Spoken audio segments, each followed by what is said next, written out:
Assalamualaikum warahmatullahi wabarakatuh. Kami daripada kumpulan 17 ingin membentangkan satu kajian yang bertajuk Budaya Penggunaan dan Estetika Reka Bentuk, Analisis Kajian Kes Patagona. Okey. Saya kenalkan diri saya dulu. Saya Muhammad Dana Ashraf, bernombor matrik C23A1457.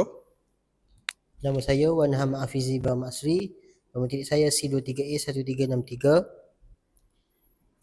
Nama saya Muhammad Amal Suman Bensis, nombor matrik C23A1287.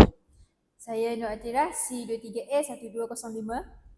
Saya Muhammad Ziad bin Zahrin, nombor matrik C23A1266. Untuk isu pertama adalah isu lambakan sisa dan pengenalan kes, di mana krisis global yang bermaksud lambakan sisa di tapak pelupusan sampah yang berpunca daripada reka bentuk produk yang berat, berskala besar dan berjangka hayat pendek.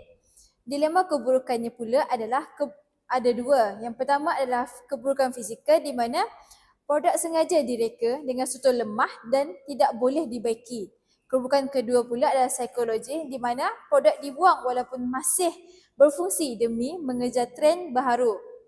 Kajian kes pilihan perusahaan global Patagonia melalui inisiatif OneWare. Seterusnya ialah kerangka teoretika. Teori utama ialah reka bentuk positif, yang mana ialah peralihan fokus reka bentuk daripada sekadar mengurangkan ketidakselesaan manusia kepada merangsang perkembangan hidup yang aktif dan bahagia. Teori yang kedua ialah reka bentuk tahan lama, emosi. Sisa pembuangan dianggap sebagai simptom daripada hubungan yang telah rosak antara penggunaan dan objek. Matlamat reka bentuk merawat produk sebagai rekaan naratif, aktif untuk membina hubungan jangka panjang dan melambatkan pembuangan.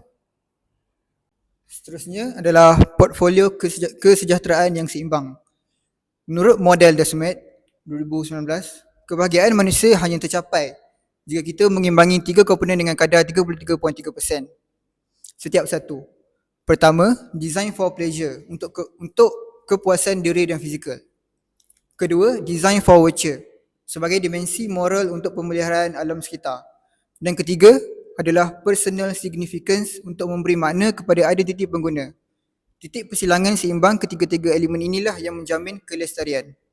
Seterusnya ialah strategi reka bentuk jangkaan panjang ataupun EDD. Yang pertama, naratif.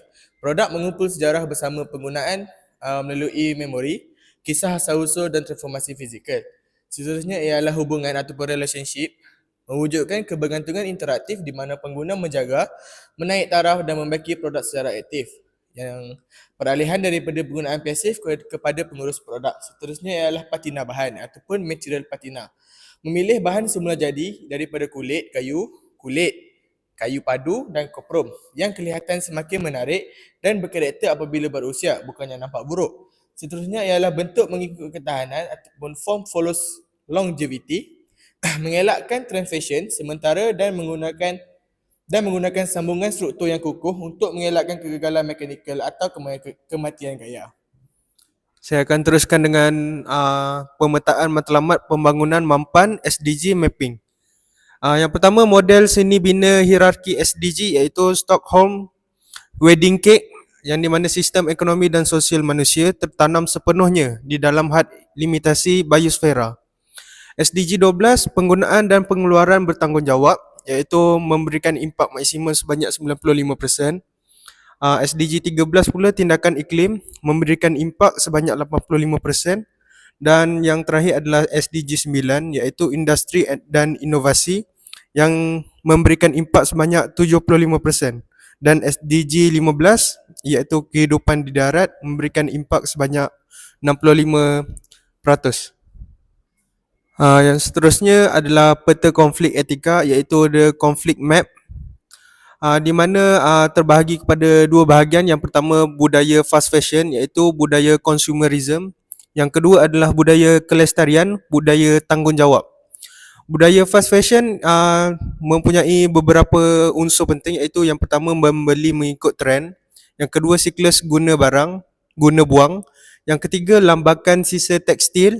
Yang keempat, penggunaan sumber berlebihan. Dan yang terakhir adalah fokus pada keuntungan jangka pendek. Manakala untuk budaya kelestarian adalah membeli secara beretika. Yang kedua adalah guna lebih lama, iaitu kegunaannya. Yang ketiga adalah mengurangkan pembaziran. Yang keempat, preservasi sumber dan alam sekitar. Dan yang terakhir adalah nilai murni dan keadilan sosial. Yang di mana Patagonia adalah memilih budaya kelestarian. Ia mempunyai 4 aspek utama juga, iaitu worn wear, iaitu boleh dibaiki. Yang kedua, guna semula dan tukar beli. Yang ketiga, bina hubungan emosi.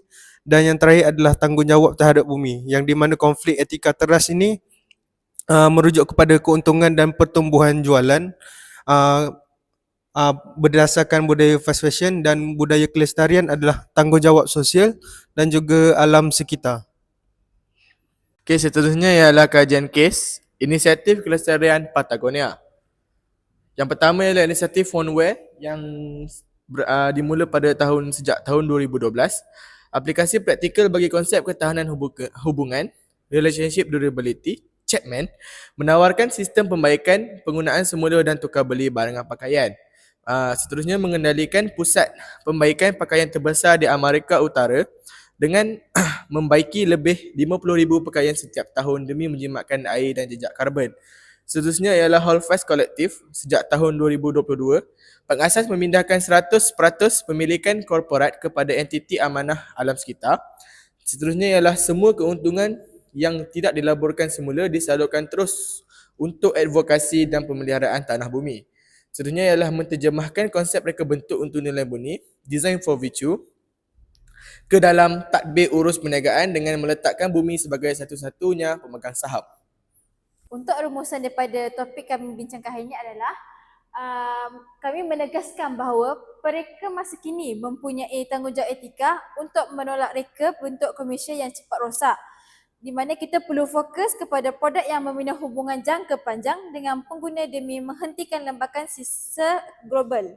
Akhir sekali, kepimpinan iklim yang sebenar adalah apabila industri mampu mengimbangi kebahagiaan hidup manusia tanpa melanggar had limitasi bumi kita. Sekian, terima kasih.